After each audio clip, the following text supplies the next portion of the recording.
And what a awesome night, beautiful weather, and I'm sure you can be doing all kinds of other things. So thanks for taking an interest in public policy, coming out to get your questions answered. I see a few friendly faces, people that I've known for a little while, and then a few people that I haven't met yet. So it's hard to get to know 730-ish thousand people, but we're trying to make a go of it, and hopefully one of the best ways that you get to know people over time is getting your questions asked. So when you're first getting to know someone, there's this dialogue, you ask questions. So we're going to try to get as many as we can. One of the benefits of the card system, I've been to town halls where we do it both ways, is I think what they'll do is if I understand what they're going to do correctly is, let's say, for example, there were a question about President Trump's tax returns. Well, you usually answer that one time, and the card will say another question about the same thing, so that people get more questions answered in that period of time. So I'm flexible with whoever sets the rules. We've done town halls with all sorts of groups, and so if you've got a group that wants to meet, please work with Ben. He's with our staff and tries to schedule things. We've got a few other folks around the area. But I just want to get a short introduction and then get on to answering questions. So, prior to coming into business, really just go back. You heard the long version of my bio. I'm not sure how much input my mom had on it, but it's a long version. But so when I graduated high school, the Cold War was going on, and I viewed my interaction with the government was I wanted to go serve. I wanted to be in uniform. Once I knew what an Army Ranger was, that's what I wanted to do. And was really blessed with the opportunity to get a chance to go do that. Before I got to that, I was enlisted in the Army. I was stationed in Germany, and probably the highlight for my career was being in Germany when the wall came down. And just one story from that. I was in the Kudam district, which is like Times Square. The British had that. I was in a British pub, and 3 East Germans were having this conversation. There were a few East Germans around through the course of the night. This was the most memorable one. This guy says to me, "Is it like this everywhere?" And I thought, big city, I'm a small town here in Ohio. Berlin's the biggest city I've been in. And he says, he goes, "No, the stores are open at night and there's fresh milk and there's food on the shelves and everyone can go in." That's not what he had experienced on the other side of the wall. This is a little bit relevant because North Korea is going on today. And what worked with reunification of Germany wasn't that Mr. Gorbachev tore down that wall, despite it being a very eloquent speech, backed by some strong force. It wasn't a coup that we inspired or anything else. It was the truth getting on the other side of the wall. There's a different way of life just across the border here, and we're being locked out from experiencing that way of life. And so they tore their own wall down, and finally, on 9 November 1989, they were able to cross through that border. Incredible battle of ideas, and we won because the truth was on our side, that freedom and free markets produces a larger pie that benefits Western civilization more than it benefits the Eastern Bloc countries, the fixed, let's spread it around mindset. When I got the chance to serve as an officer, served in Ranger Regiment, one of the other big reasons, getting out of the Army, national security, we vacillated between, I hope John McCain's doing well tonight, recovering really well, but let's say John McCain's end of the ideological spectrum of surely we can create another war or two if we just try harder, and let's say John Kerry's view that air conditioners are a bigger threat than ISIS. I have air conditioning in my home. I'm very thankful I don't have ISIS in my home. So these are two ends, and we've been stuck there in part because Congress has failed to act, has failed to provide definition. They've done this passive-aggressive thing that writes the checks but doesn't provide accountability, and that's not because a handful of people haven't tried; it just hasn't succeeded so far. And this goes to the thing that I want to make as a transition. Famously, Ben Franklin was asked, "What have you wrought, sir?" as they're walking out of the Constitutional Convention. And he said, "A republic, if you can keep it." Well, go back just a short year ago, and we had a president who boasted of governing with a cell phone and pen, and part of the country was very happy about that. But if you can govern with a cell phone and pen, and you don't need the legislature, you have an elected king. You don't have a republic. Today, some of those same people have a great deal of anxiety about the current guy trying to govern, maybe with a cell phone and pen. Okay, so that shows the strengths and weaknesses of the form of government that, frankly, our founders rejected. We didn't want a kingdom. We want a constitutional republic. And they knew it would be hard to keep. And frankly, if we're going to do that, we have to make our legislature work and function correctly. And it will involve some trade-offs. And I just want to say that I'm really proud that one of the biggest breaks in the status quo in Washington, D.C. happened, and there's almost zero news about it. Maybe because it's, in my opinion, some good news. And frankly, I think the networks exist to sell ads, and they've realized that selling ads is more profitable if you promote conflict. Thankfully, we can see that sometimes people check up and the events of the world intervene, and you say, you know what? The things that unite us are bigger than the things that divide us. We really do love one another. Let's find a way to get things done. I think that's the setting we're in today. I think that the setting that we came to in Congress that I'm talking about that was the big break from the status quo. For the first time since 2005, Republicans passed all 12 appropriations bills in the House. I mean, so there's 12 major bills that go through dealing with everything from national security to labor policy or any number of things. And they were subject to amendment because in the intervening years, it's do this or you shut the government down. Oh, and it's not subject to amendment. You know, continuing resolution, just keep doing what you were doing. An omnibus, keep doing what you're doing except for these things. And regular members don't get their input. They don't get the main power of the legislature is the power of the purse.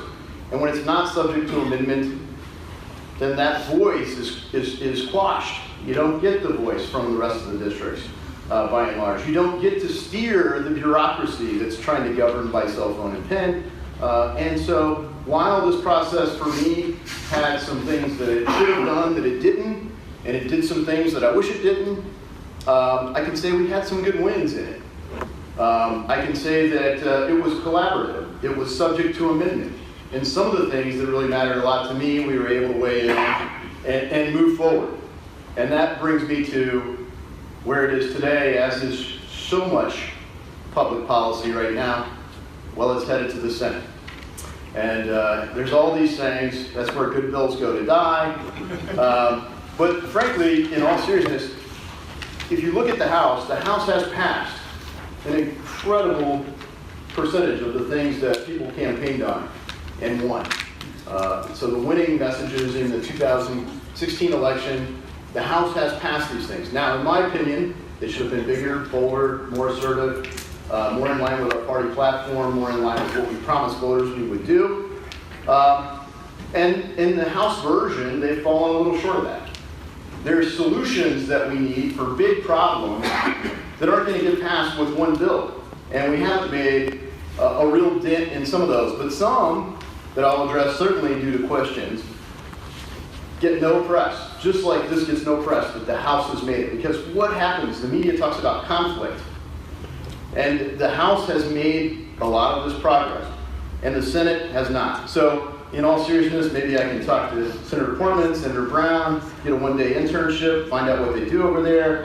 I'm not sure. But there's a lot of stuff backlogged over in the Senate, and hopefully we can move forward and quit the gridlock, make our republic function, and have a high-functioning legislature. So we need to solve problems and change laws. I look forward to hearing what you guys have questions about. So thanks for being here tonight.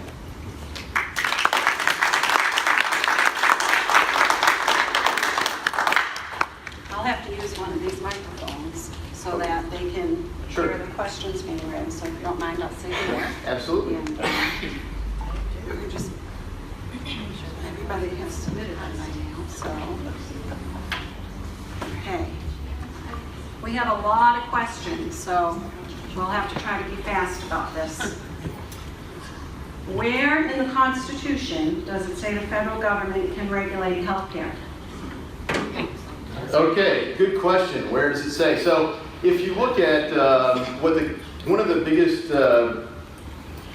departures from the limited government that our founders created has been a Supreme Court decision called Elvering versus Davis, 1937.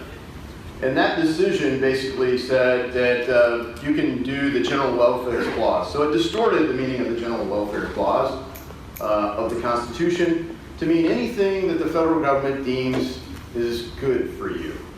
Thomas Jefferson said that I think the future is bright for Americans if we can prevent the government from basically taking money from one group to do things that are good for you.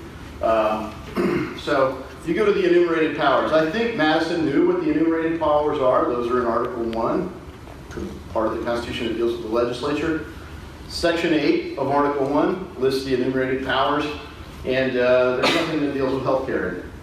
And so I get a question a lot of times from people that say healthcare is a right, whatever. The Ninth Amendment foresaw that, and it says basically not all of your rights are listed here in this document. And the 10th Amendment follows it up and says the things not addressed here in this document, our Constitution, are reserved for the states. Finish it? Yeah. Okay. The Equifax data breach has people concerned. What are your thoughts about a national law to eliminate credit freeze and thaw fees? I don't know enough about the credit fees and thaw fees. I can give you a short update on Equifax. I just was on Stuart Varney today talking about that.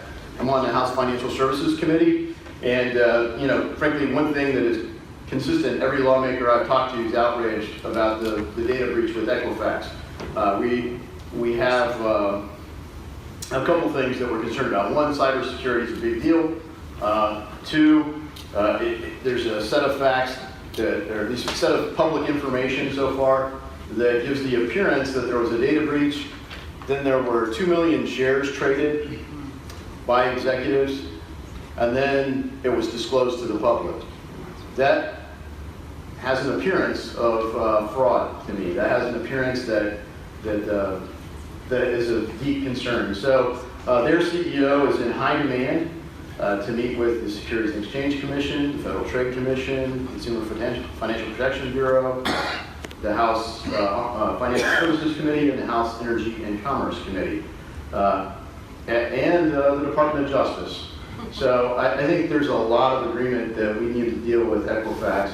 And I will say that they had an initial response that was bad, which was to protect the company instead of protect their customers and, frankly, everyday Americans whose data was compromised by getting people to sign up for an arbitration agreement. They withdrew that, and with a lot of pressure, not only from all the people I just listed, but from their own shareholders. If you note, their shares have dropped quite a lot. So the market has given them plenty of good feedback.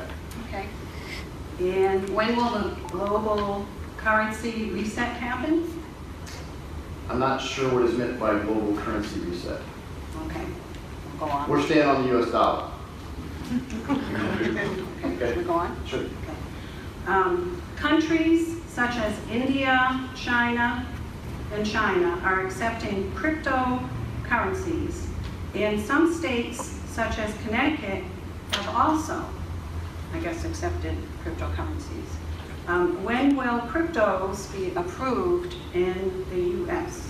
Cryptos are approved in the U.S. You can buy Bitcoin. Probably while you're listening to me, you can download an app and buy Bitcoin and a gazillion other cryptocurrencies. This depends on a technology called blockchain or distributed ledger technology. There's a lot of regulation going on with this, but there's a lot of uncertainty. What I know is that blockchain and cryptocurrencies have a lot of promise for the future. I don't see the U.S. going away from the dollar, but cryptocurrencies in the underlying technology, I think, are going to be really big because fundamentally, this lets things like the internet, where essentially you're trading data, actually monetize all that information with a ledger that's a set of smart contracts that can execute. Some of that may or may not have monetary value, but once you add monetary value to it, it's way more powerful. So I really believe we're on the front edge of something transformative with distributed ledger technology, sort of like akin to the internet. In my view, cryptocurrencies should be regulated just like foreign exchange, and really no different than if you want to convert your US dollars into euros or anything else. Okay.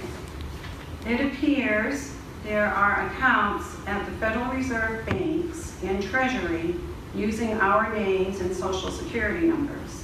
What are they, and why don't we have access to them? Isn't this identity theft? Sounds like we're getting a lot on the Well, identities. it's identity issues and frankly financial services. So this is our committee. I'm on a committee that deals with monetary policy and trade. I've had the chance to talk with Janet Yellen and some of the Fed governors. And the Choice Act, which passed the Financial Services Committee in May, does a lot of reform to Dodd-Frank, but it has some reforms there. Fundamentally, the House is in a position, don't know that we'll get the Senate to go along with it, but the House is in a position where we would actually be able to audit the Fed and be able to know more about exactly what that does mean. Are you aware that the jurisdiction of the United States is limited to 10 square miles for its territories and ceded land in Article 1, Section 8, Clause 17 of the U.S. Constitution? Well, I wouldn't have been able to quote chapter and verse, but I do know there are limitations to our sovereign territory. I think it goes out further in oceans, and then we also have areas that we care a lot about all over the world. In my mind, we're spread a little too thin in our presence around the world, but no, I didn't know chapter and verse if that was the question. Will you vote yes on a bipartisan DACA Act? What are the parts of the bill that you will support? For example, path to citizenship, border control, or wall? So it's a DACA question. Yeah, so DACA re-interjected itself in the news cycle when President Trump stepped up. I shared a post on Facebook that got a lot of feedback, maybe from some of you, but I've got 6 things that I think are important, and the underlying issue is that you have to address the root cause. And if you look at the problem for these folks, DACA folks, you go back to 1986. We tried amnesty in '86, and all we have is a bigger DACA problem than we had in '86 because people realized that if you just get here, you might be rewarded with legal status. And so now we have a bigger problem than we would have had had we not done an amnesty process in '86. So what is the root cause? The root cause is illegal immigration. So we don't have people here legally in the first place. So I think there are 6 critical elements to solving the problem. First, secure the border. That has connotations for people, whether we have a wall or not in the current context. I can tell you it was a bipartisan issue in 2006 under the Secure Fences Act, so the money's already authorized. And as of Thursday, the House has appropriated $1.8 billion towards building a wall. Whatever the other deals are, there's been a news cycle, the House voted for $1.8 billion towards that. Fences work as do walls in all sorts of countries, including Israel, where security is a big issue. So, not the exact question, but to talk about some of the feedback that I got, one of the big things is people infer lots of things. Border security isn't about a wall. Border security, the French had the Maginot Line. That didn't keep the Germans from coming in World War II. Okay, you have to do the things that keep the border secure. In step 2 is ending sanctuary cities, states, and campuses.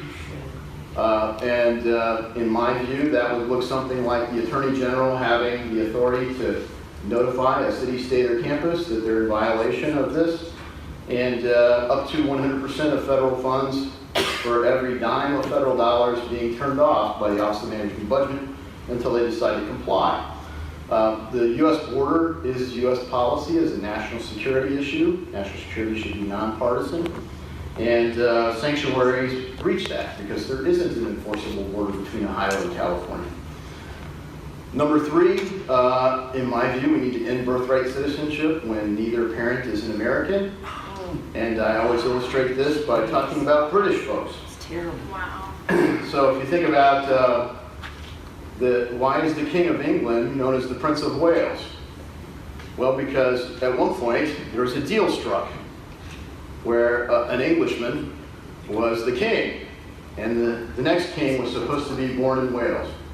So the King of England said, deal. Then he built a castle in Wales. His pregnant wife moves into the castle. The baby's born in Wales. Now we have the Prince of Wales who becomes the King of England. As luck may have it, William and Kate, these famous royal family folks, George and Charlotte, they're cute little babies. Kate is pregnant with baby number 3. So if Kate's traveled to the United States and gave birth to baby number 3 would be an American and an heir to the British throne. Now, nothing inherently wrong with that, but for me, that says the baby's British. The baby's not an American. Now, maybe they would have a faster path to being an American if you're born here, but when neither parent is a U.S. citizen, I think that you create a huge moral hazard. Maybe not the kind that dealt with kingdoms, because we have a republic, but the kind that results in 31 people being suffocated in the back of a truck because they crossed the border in San Antonio. Do anything possible just to get here to have the baby. And people wind up suffering because of this. So what's seen is, gee, that seems pretty mean, Lauren. No, what's not seen is all these people hiking across the desert, suffering, just because they would do anything to make sure their kids or the next generation had a better future. And I can understand that when you're coming from some of the places these folks are coming from, but this fits with the rest of the solution. So I've got 3 other points. This is a long answer, but it's a complex issue. If it was easy, it would already be solved. And if we had solved it in '86, we wouldn't have the problem right now. So you have to get to the root cause. So point 4 is that if you're personally innocent of violating U.S. immigration law or other criminal law, let's say you were in an infant carrier when mom and dad brought you across the border. Well, you're a baby, you're hard to have guilt, right? So this is the most benign version of the dreamers, which I recognize the term, but I think we all share some version of the American dream. But let's say these are the people that should be treated with compassion. They're in this undefined legal state. They're personally innocent of violating the law. Then if we've done the things that don't create an inducement like they did in '86, that don't turn into an amnesty path, like 1, 2, and 3, like the stuff I'm going to say next, which would end chain migration for everybody that can show any relation or blood connection to them, then we could work on a path to citizenship. That path would include that there is a security check. That path would include that fundamentally they do the same sorts of things that people that apply for citizenship do, which many people who are in this dreamer status do apply for citizenship and get it. So these people that haven't, well, there's no real barrier to them going today to apply to become citizens, but they don't. So step 5 is for people who are guilty, let's say mom and dad, up to the people smuggling folks across the border. There's a difference between those two. One person's, a migrant but close to a refugee, fleeing a situation to have a better future. The other person is just a criminal, perhaps gang member, smuggling people across the border. There's a difference between those two. They're both criminals. They violated U.S. law. They're not undocumented. They're criminals. And they've broken our law. And so there has to be consequences when you violate our law. And there has to be due process as part of that, but there should be consequences for criminals. And then 6 is, last but not least, we should continue to be the world's land of opportunity. We benefit greatly from immigration, and we should make legal immigration much simpler. We should be able to make the process faster. We shouldn't make it cost so much money. We should have ways for people who want to be part of America, be part of America. And one of the examples I use for this is university students. One of the easiest ways for people to be part of America legally is on a student visa. We educate a huge percentage of them. We have great universities, and we have decent access for students. But a lot of times, actually, better than 50% of the PhD students in America are non-native born. Any race, nothing else, just gender, just Over 50% of PhD students in the United States of America are non-native born people. So they've come here. I think we're losing an incredible amount of talent when we make it very hard for those folks to stay. I mean, if they've come here, they've got educated, sometimes they have kids. In the current rule, their kids are Americans. In my rule, neither parent is an American, they're not Americans yet. But we should make it easier for those folks to be here and be part of America if they really do want to. 6 steps, kind of long. Hopefully I gave you a comprehensive answer to what the root question. Would that be on your website? It is. Next question. If Graham Cassidy passes Senate and goes to House, how will you vote on it, even knowing Government Kasich opposes it for Ohio? Well, I haven't read it because it's in the Senate. I have had a pretty extensive explanation. I've scanned it, so I haven't read every tittle and jot, but I have scanned the bill. And my understanding of what it does is I go yes. Is the House... Let me just say one thing on that. It's federalism, folks. So fundamentally, nothing about Graham Cassidy changes a single thing for a state. And the reality is, if you look at New Jersey or New York or some of these states, California, Illinois, they have more rules and regs for their state than Obamacare has. So Obamacare really changed nothing for them.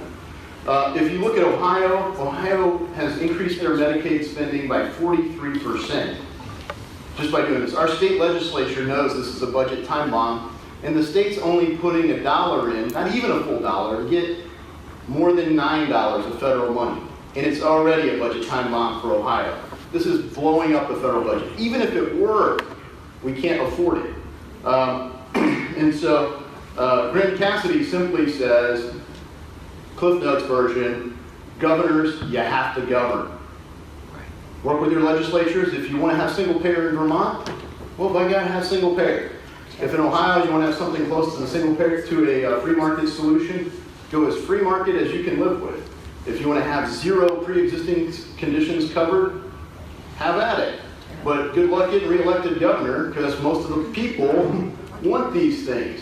So to say that only the federal government can be the giver of your rights is not the country that our founders built, and it's not the current Constitution.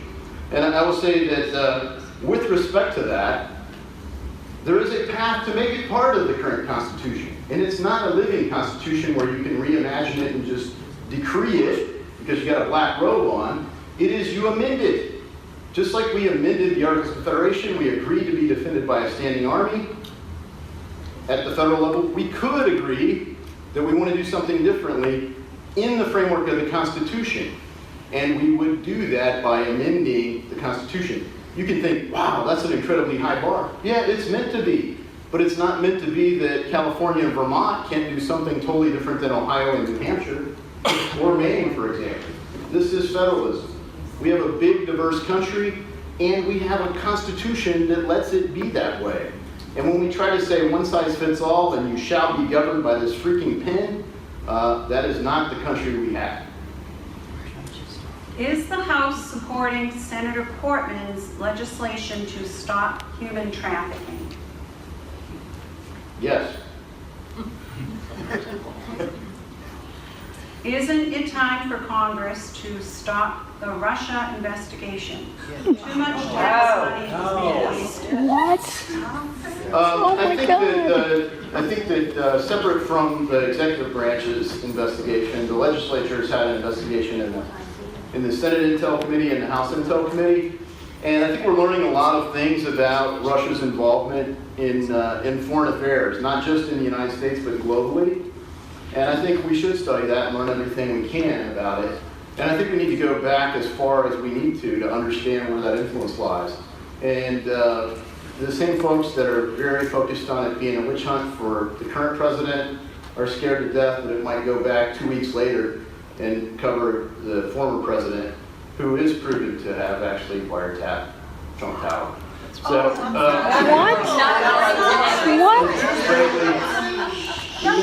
even says it happened. And then if you go back and go a little bit further, you do have to go back and say, well, what has the Clinton Foundation been doing? What has... Oh, Why is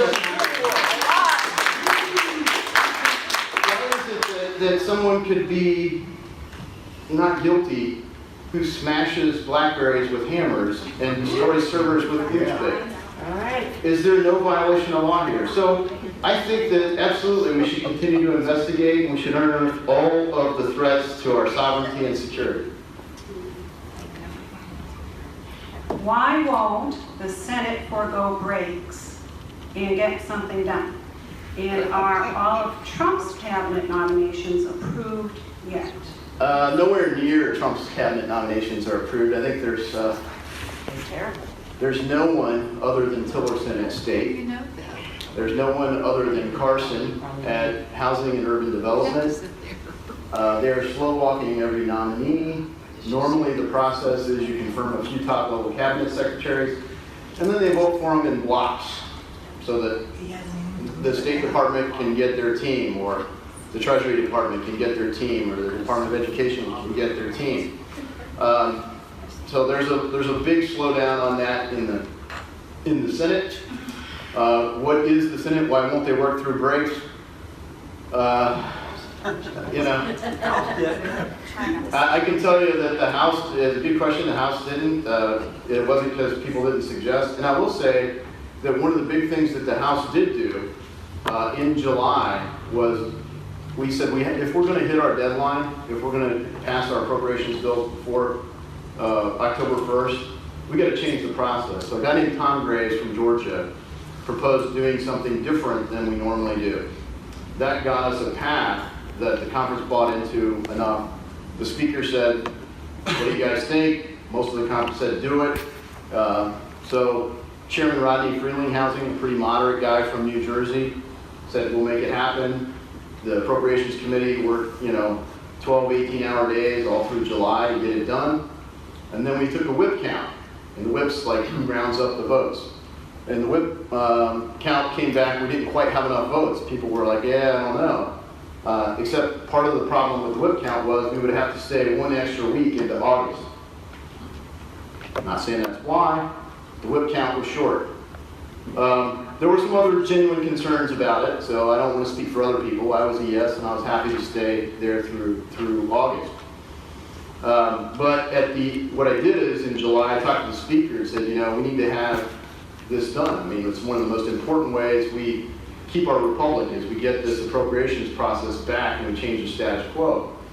I'm sure other people talked to him and said the same thing. He said, I agree with you. A number of us worked the whip count through August to persuade our colleagues who weren't yet at yes to be at yes. Just before we went back into session in September, the speaker had a conference call and said, we're going to do this. I know some of you still have concerns. I just asked that you call Steve Scalise, who was shot, and he's our whip. Just call him personally and explain why you're not a yes yet. But we're going to vote on this when we get back.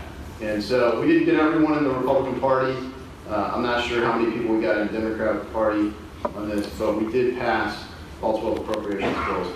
I hope the Senate will find the same thing. And fundamentally, this is the challenge. What do we have to do to get the Senate to be productive? This one's a little long.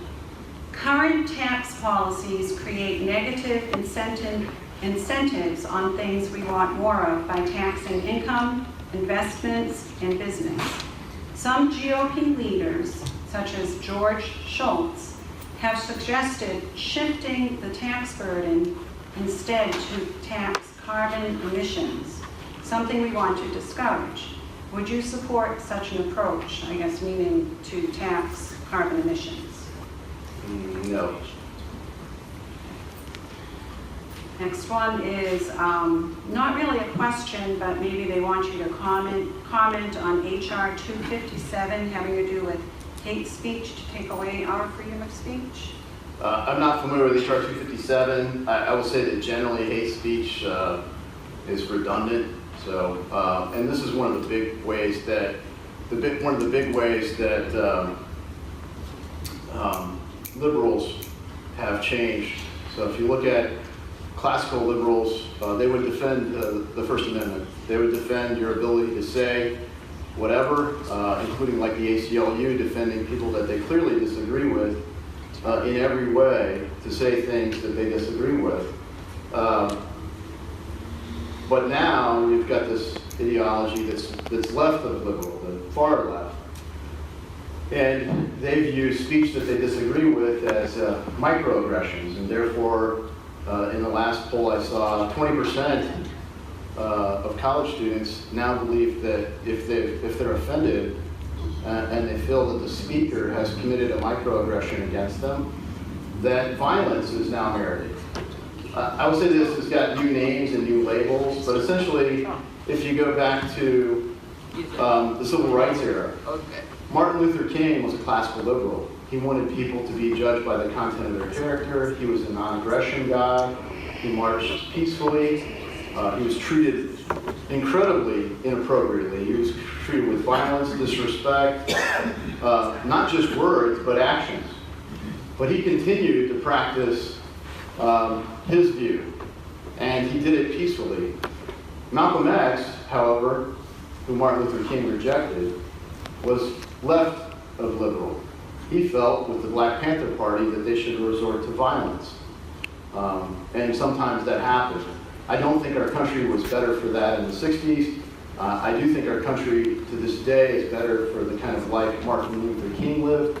And I think we would do well to return to that civility that led to real gains in the Civil Rights era. And I believe this has to do with something like an HR. Where is the Life at Conception Act in the House? I don't know where the Life at Conception Act is. I do know where the heartbeat bill is, and that's in a file somewhere, never to be voted on.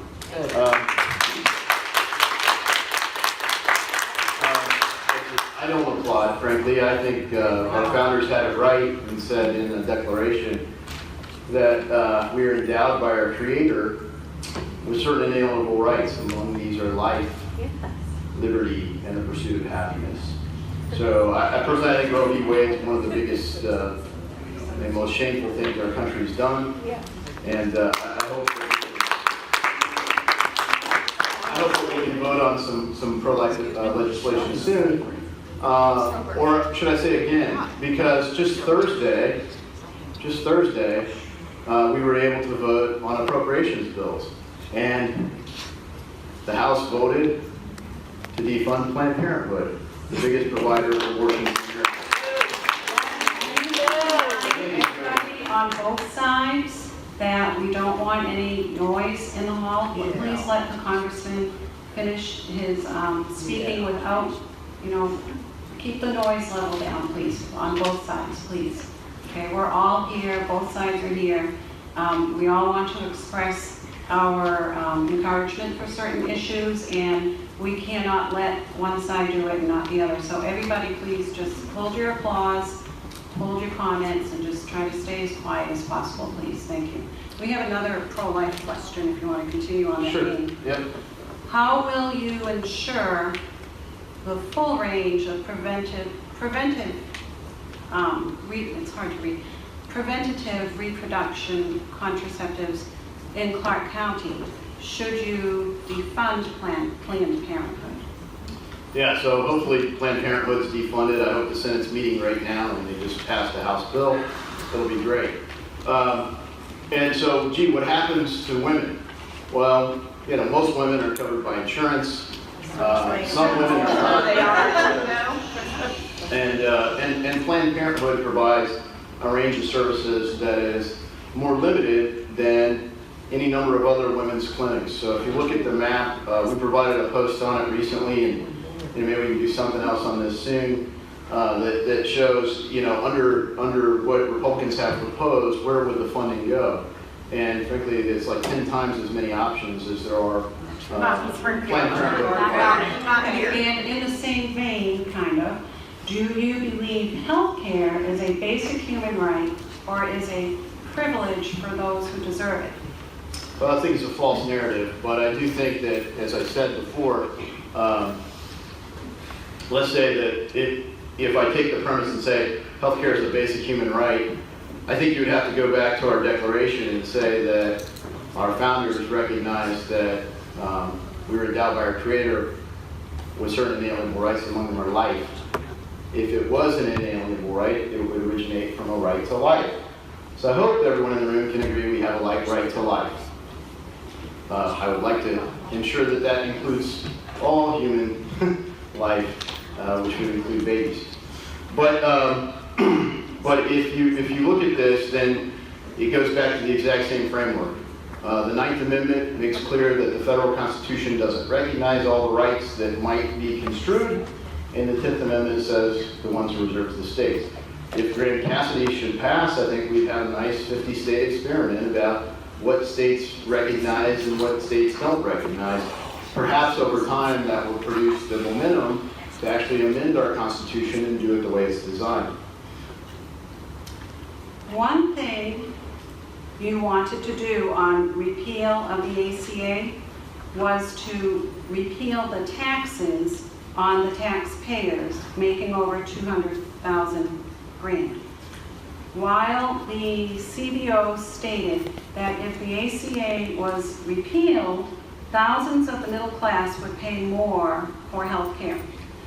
Now, my question, how is that fair to taxpayers paying more for health care and people making over $200,000 get a tax cut? Well, if I understand the question, you got to go back to how the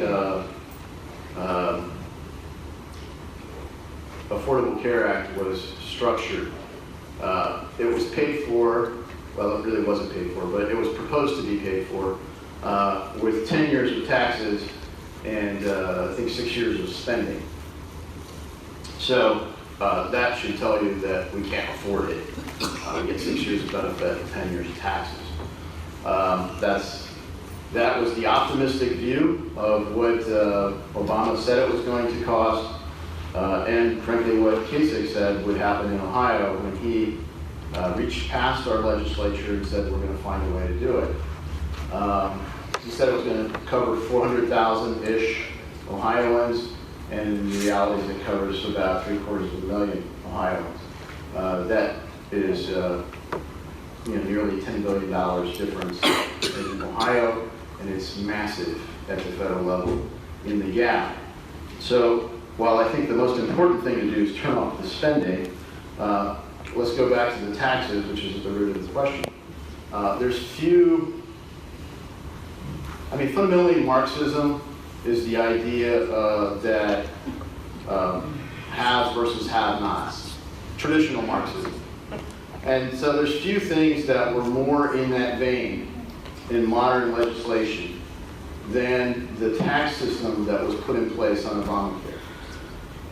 There was a tax on people that make over $1 million a year, 3.8% bonus round. I don't make $1 million a year.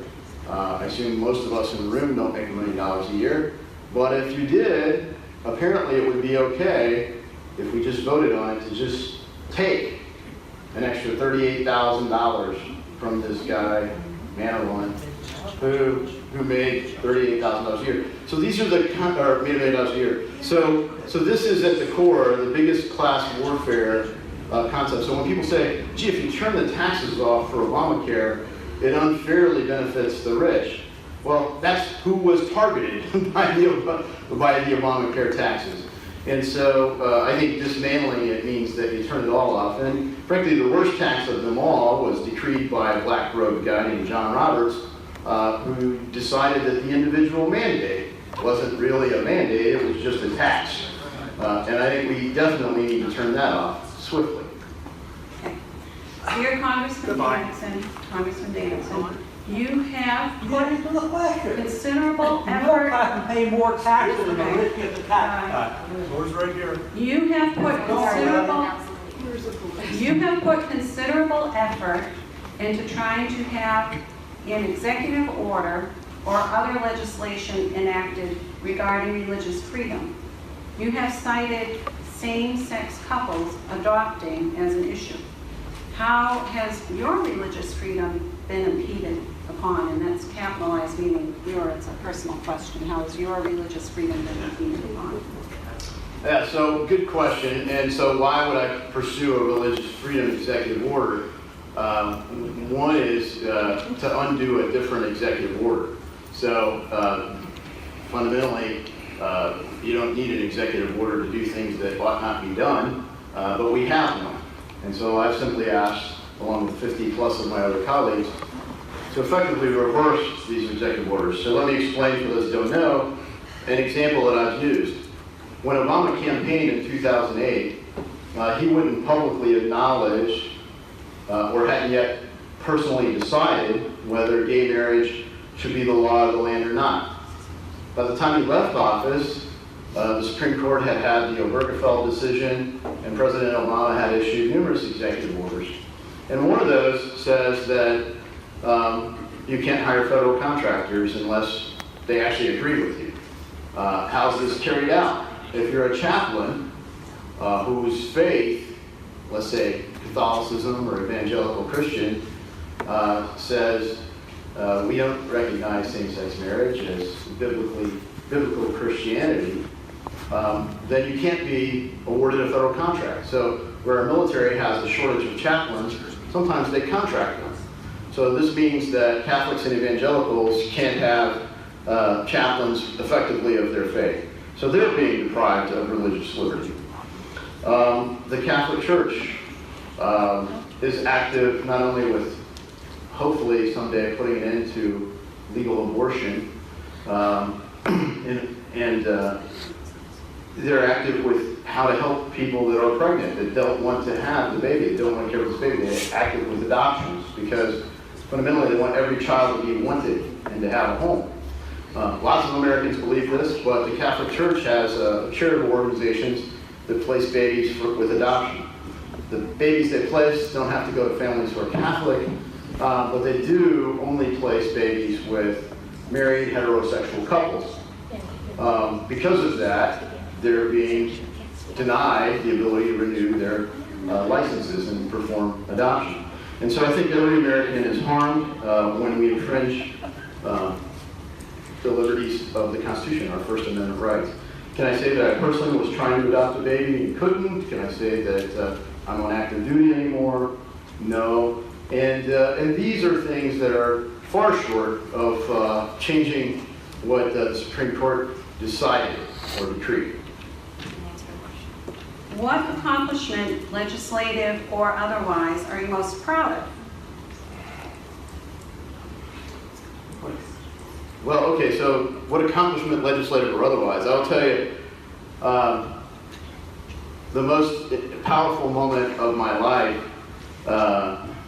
was the moment I held my little baby girl. So she's born, you know, someday you want to be a dad, oh, it's going to be cool. But I watched my wife with an extended labor. She gives birth to a baby. I see the baby, we clean the baby. The doctors get to hold the baby first.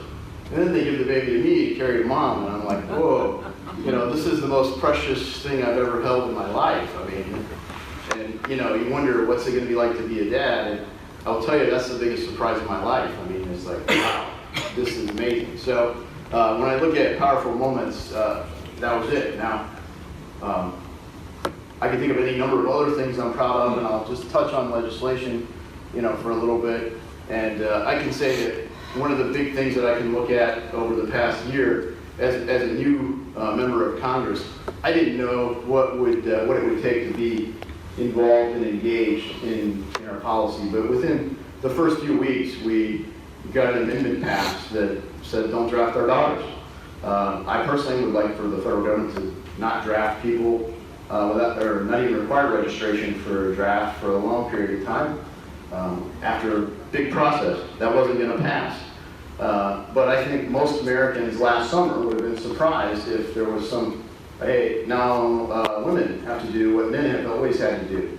Not that it would be shocking in our current culture, but there was no notice. I felt like we should go out and talk to our districts about the issue, and within a few weeks I got there. I can think about a whole other set of them, but a couple. Okay.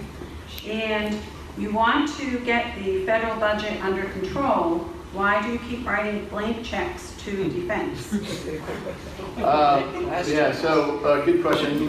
If you'll see me writing blank checks to defense, I don't think you're looking closely enough. Fundamentally, I got out of the Army because, as I said earlier in my intro, I was stuck between two Johns.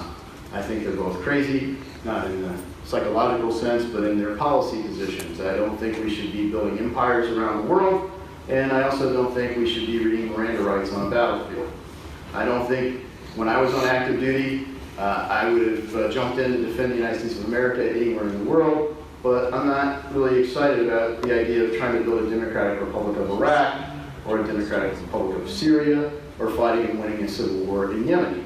And so a recent win that got included in this appropriations bill was instructions for the United States to not engage in Yemen's civil war as they come back. We've sold lots of stuff to Saudi Arabia over the years, perhaps for this exact reason. By all means, the State Department should influence the outcome in Yemen. It's consequential for the world, for stability in the region, and for U.S. interests, but it is not our civil war fight. So I do work very hard to try to influence an updated foreign policy. I was encouraged overall by President Trump's speech to the UN yesterday. I think if you've got 40 minutes, you should take time to actually watch it. Don't just read the Huffington Post or Breitbart to see whether it's good. Watch his speech and see what you have to think. Do it for yourself and go to the source. And I think you'd be better served if you do that in all the news. I personally thought it was great. I don't think he dealt with everything, but in that speech he wouldn't be dealing with everything. North Korea, for example, well, maybe we'll get a question on that. Would you like a few more? It's 7 o'clock, you can end now, or you can take a few more. How many more do we have? Well, we have a lot of repeats on the Graham Cassidy. I think you addressed that. Yeah, so no repeats, but if you got something original, I would try to get as many as I can. And, Well, here's a good one. Do you think Donald Trump committed treason? Yes. I know of no act of treason Donald Trump has committed. When are we going to start reducing our spending in order to reduce the national debt? Wow, great question. And here's one that is relevant because in June, I'm on House Financial Services. And so we deal with a program called the National Flood Insurance Program. Back in the 60s, there wasn't the same sort of data. And so I'll do this in two more questions. So, to put a cap, we're running close, but we'll try to get the answer short. So this flood insurance program, we lose money as a federal government, $1.5 billion a year.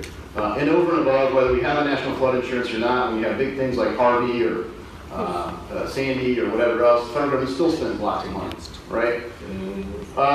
There's lots of problems with it. I could go too deep in the weeds, but fundamentally, under that bill, we currently will, if you're buying National Flood Insurance Program insurance, we'll rebuild your house as federal taxpayers. And then if it happens again, we'll rebuild it. And if it happens the third time, the fourth time, the fifth time, and the 32nd time, we'll keep rebuilding your house. This seems crazy, right? So in June, our Financial Services Committee passed a bill that says we'll rebuild it the first time, then you go to the front of the line for remediation efforts, like maybe when you rebuild your house, put it on stilts so it doesn't flood a second time. We'll rebuild it a second time. I think generous. A third time, I think, whoa, what are we doing here, folks? Then the fourth time, we, as a federal government, would buy the property and it would be taken out of circulation. Like clearly this place floods. Let's not keep building stuff on it. I think that's fiscal responsibility. However, we just passed an extension to the National Flood Insurance Program because it's set to expire on September 30th, and we've run out of time. How can this be? The House has already passed the bill. No, the committee passed the bill. The House can't pass the bill, and one of the main reasons we can't pass the bill is Republicans and Democrats alike, enough of them to kill the bill, feel that it's just too stingy for us to say that after a 400% loss, we're going to quit rebuilding your house. So I'm not optimistic about us turning the spending off, frankly. And that's why I say so often, don't bankrupt America. I mean, it seems compassionate, but the reality is you guys right here are buying houses on the Florida coast on the Houston coast, on the Mississippi River, and you're buying them every year. Frankly, you're buying some along a couple rivers here. If you look at good planning, we benefited from some people that did it right when we redid all the dams on the Miami River. So, long answer, but specific to something that's going on now that says, man, it seems like, how do you not do this? But we're not doing it. The will's not there yet. Send reinforcements. And two that have to do with each other.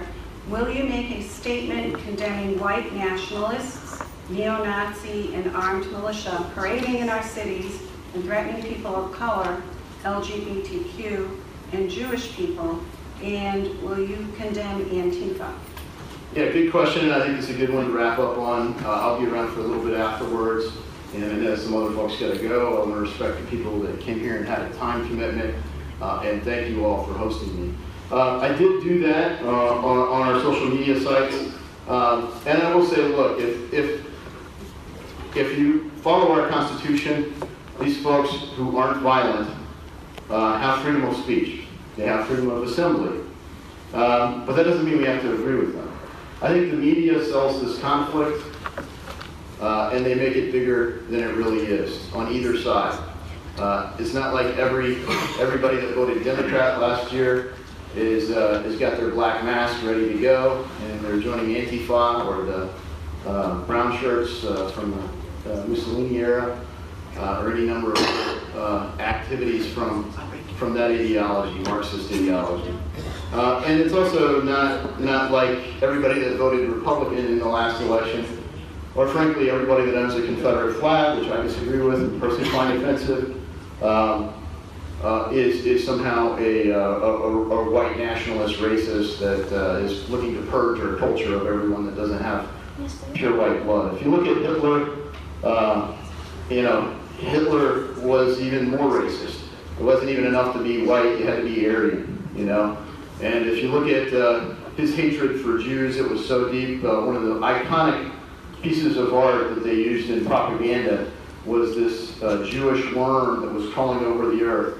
And in its eyes, it had two symbols. It had a currency symbol that was meant to reject capitalism, and it had a hammer and sickle that was meant to reject communism.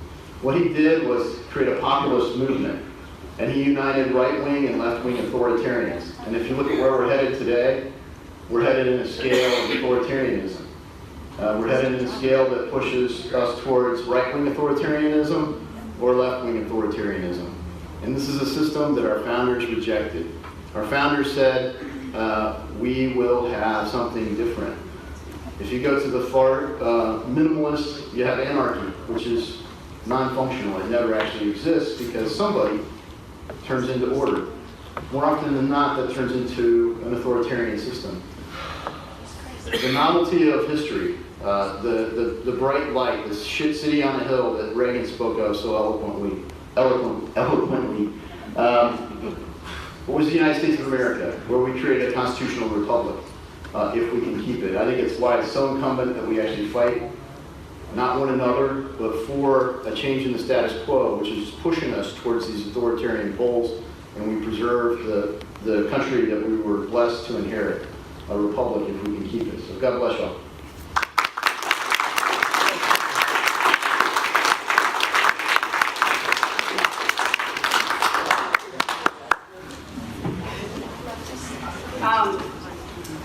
I would like to again remind you that we have members that will talk to you about the group, and I want to thank everybody for really behaving yourselves. You did a good job. We didn't really have any explosive issues tonight, which was good. And if your question didn't get asked, I will be giving these to Congressman Davidson. There were two here at the end, and your name's on it, so I'll make sure he gets these. But I think we got to most of them. Some of them were legal. So thank you all for coming, and have a good evening. You got it all?